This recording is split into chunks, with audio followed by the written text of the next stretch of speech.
demonstrating the technique of streak plate isolation. Okay, for this we have a mixture of bacteria here. This is mixture of E. coli and Staph aureus. So I have sterilized my inoculating loop. Now it's ready to be used. So what I'm trying to show here is, in the first streak I'm going to pick up the inoculum after cooling it off slightly, because I don't want to kill them, and then run my this through this. Okay, shouldn't sizzle. It did not sizzle, that means I'm good. Now I have this bacteria in my loop, and that much is enough for me. What I'm going to do now is, okay, how are you able to do it? Yeah.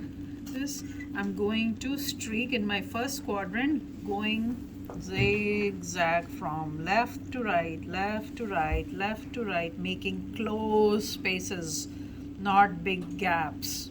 Okay, my directional streaks should be very close to each other, left, right, left, right, left, right. And as I come close to the end of my quadrant, I am going to be very careful not running my loop into the next quadrant. Okay, so now I streaked my first quadrant, and after that I have to reflame my loop, right? Because my goal is to dilute the concentration of this inoculum. Okay, that's why I'm not gonna retake the inoculum. Thus, the same inoculum that I used,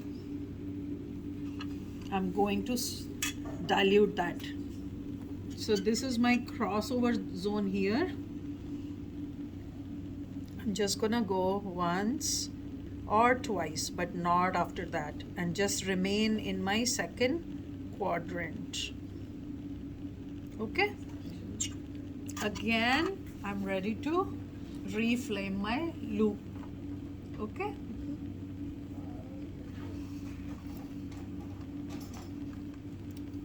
quickly cool it off. Now go again in this area, get again streak left to right, left to right. Make sure you are only in the third quadrant now. Okay, again I'm ready to streak it in my fourth quadrant. I'm going to reflame my loop.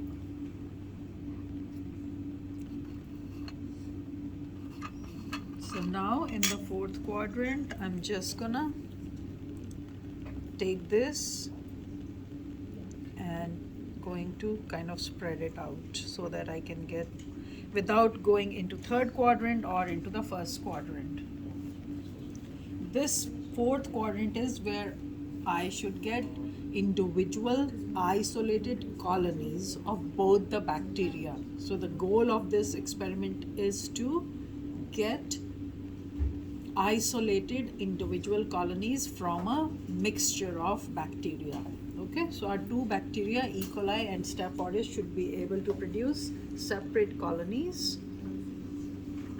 showing their own morphology, which is cell, colony, color,